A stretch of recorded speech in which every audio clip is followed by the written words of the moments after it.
कल एक तरह से मैं बार बार कहती हूँ कि अलग अलग जिलों में, अभी थोड़ी देर पहले जब मैं डीजीपी सिंह से बात कर रही थी, मैंने यही कहा कि लोगों ने मॉक ड्रिल्स देखी है, फायर ड्रिल्स देखी है, कई संस्थानों में ऐसे होती हैं और उसका एक एक्सपीरियंस, स्कूल्स में बच्चों को इसका भी एक्सपीरियंस है क्योंकि अब हम स्कूल्स में भी कराते हैं। अब कल जो होगा वो एक सेंट्रलाइज्ड रिस्पॉन्स होगा और वो बड़ा जरूरी है कि देश के अलग अलग हिस्सों में कैसे इस एक क्षमता के साथ हम उस ड्रिल में रिस्पॉन्ड करते हैं, वो देखना है, वो बड़ा जरूरी है। इस बीच जब मैं आपसे बात कर रही हूं कर्नल सिंह, तो खबर जो आ रही है वो ये भी कि कल 4 बजे पाकिस्तान में शहबाज शरीफ ने एक बैठक बुलाई है। भारत हमला कर देगा तो क्या करना है, इस पर बैठक बुलाई है। अब सोचिए, मुझे नहीं पता पिछले एक हफ्ते में कितनी बैठक है, यही कहकर बुलाई है कि भारत हमला करेगा तब हम क्या करेंगे। अभी वो आईएसआई हेडक्वार्टर में बैठे हैं, उनकी तस्वीरें आई हैं सामने, और अब कल 4 बजे उन्होंने बैठक बुलाई है कि भारत हमला करेगा तो हम क्या करेंगे। ये बड़ी खबर इस वक्त आ रही है। मैं चाहती हूं कर्नल नैन जरा एक बार दर्शकों को बताइए कि पाकिस्तान के में जो एक खौफ है, ये बैठक जो हो रही है, भारत के हमले से हमारा रिस्पांस क्या होगा, इसीलिए ये कैबिनेट मीटिंग बुलाई गई है। कर्नल नैन को स्क्रीन पर लीजिए। कर्नल नैन आईएसआई हेडक्वार्टर से वो फीडबैक लेकर जाएंगे और फिर इस बैठक को करेंगे। जी देखिए सुचारिता, ये सब इनकी फड़फड़ाहट चल रही है। कल भी इन्होंने मीटिंग बुलाई थी, लेकिन उसके अंदर आपने देखा फजलुर रहमान ने क्या कहा कि उनकी खुद के मंत्री नहीं थे।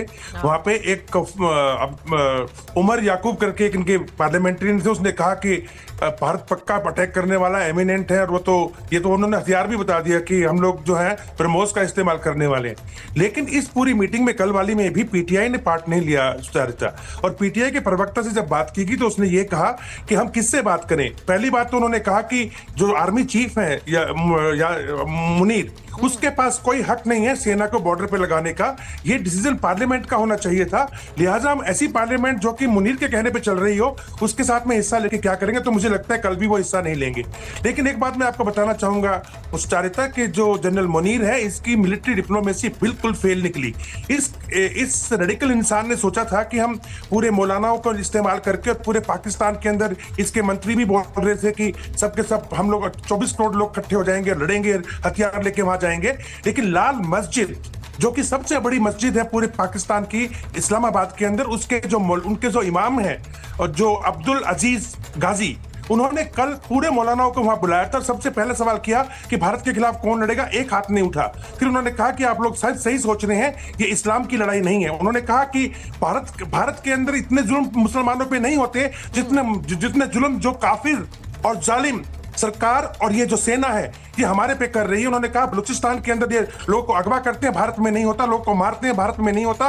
उन्होंने कहा कि जो हमारे खैबर पख्तूनख्वा में हो रहा है वो भारत में नहीं होता, लिहाजा वो उनके साथ नहीं थे। अब इसके साथ साथ में मैं आपको बताना चाहूंगा सुचारिता कि जो पश्तून है, पश्तून में तहफूज मूवमेंट, उसके जो मंजूर पश्तूनी है, उन्होंने कल सरकास्टिकली बोला कि अब तक हमने बहुत शहादत दे दी भारत के खिलाफ लड़के, अब हम ये मौका जन्नत में जाने का जो है वो पंजाबियों को देना चाहेंगे। यानी पश्तून बिल्कुल लड़ाई के लिए तैयार नहीं है। उनके वीडियो भी आ रहे हैं कि भारत वाले आएंगे तो हम बिल्कुल भी इनका साथ नहीं देने वाले, भारत जब भी चाहे आ सकता है। अब देखिएगा, मैंने आपको कल बताया था कि 20,000 के करीब सैनिक, एक 41 डिवीजन, एक 9 डिवीजन जो है 12 कोर की, वो बलूचिस्तान से निकाल दी गई। उसका रिजल्ट आप देख रही हैं, अब तक 125 सैनिकों को मार चुके हैं बलूची वहां उस जगह के अंदर। और लास्ट में आपको मैं ये बताना चाहूंगा कि पाकिस्तान का पर्दाफाश हो चुका है। 5 फरवरी के दिन जब रावलकोट के अंदर इन सब आतंकवादियों की परेड की गई थी, तो उसके अंदर अब्बू मूसा, जो कि हाफिज सईद का राइट हैंड मैन है, उसने भाषण दिया था जो हमारे पास है।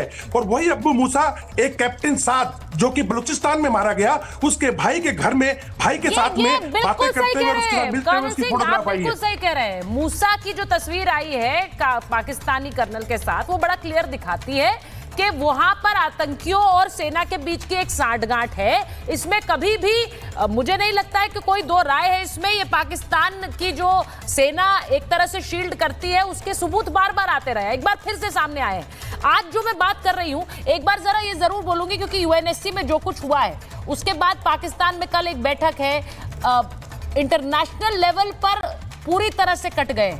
लेकिन जो कल हमारी एक वॉर ड्रिल, कल जो एक तरह से एक मॉक ड्रिल होगी और उसी के साथ एक वॉर ड्रिल जो चल रही है, मैं उसकी आज इसलिए चर्चा कर रही हूं क्योंकि हमने पिनाका की टेस्ट फायरिंग की है, मेजर जनरल सिन्हा, हमने जो MIGM की टेस्ट फायरिंग की है, वो दुश्मन को पानी के अंदर ही पनडुब्बी ध्वस्त कर सकती है। हम अपनी ताकत दिखाएंगे और पूरे गर्जना के साथ दिखाएंगे।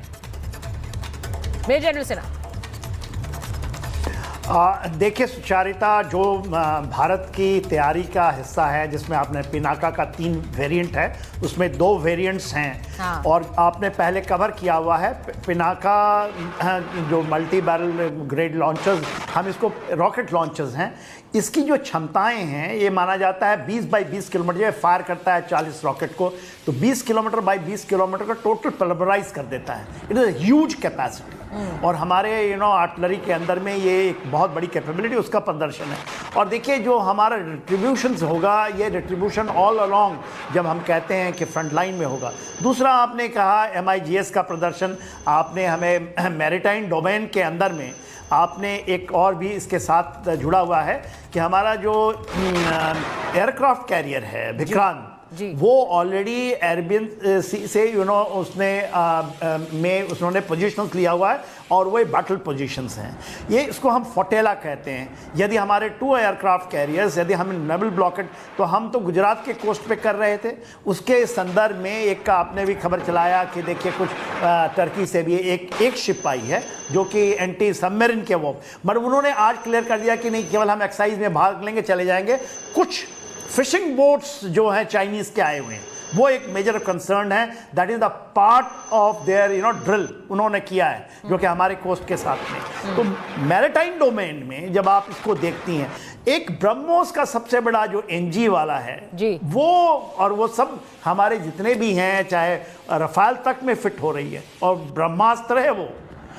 यदि हम जब बात करते, और ये हम तो कुछ चीज़ों को ही मैं बोल पा रहा हूँ क्योंकि समय की कमी है, मगर हम जब देखिए तुलना करना पाकिस्तान के किसी चीज़ से भी एक भारतीय सेना का एक बहुत बड़ा ये होगा, भूल होगा, और भारत के लिए ना हमारी तौहीन की बात। मुझे लगता भी नहीं है कि वो कहाँ, हम ये कहते हैं ना, हाँ, कोई उसकी तुलनाएं नहीं है। वहाँ बैठे लोग कह रहे हैं सर, वो ये कह रहे हैं कि जो ग्राउंड, आप जो जमीनी युद्ध है उसमें हम जीत ही नहीं सकते। इसीलिए तो वो न्यूक्लियर जो गीदड़ भभकियां दी गई हैं, वो इसीलिए दी गई जिसके लिए UNSC में एक लताड़ लगी उन्हें। सर ये भी एक फैक्ट है, UNSC में इसीलिए लताड़ लगी उन्हें क्योंकि वहां से न्यूक्लियर। जी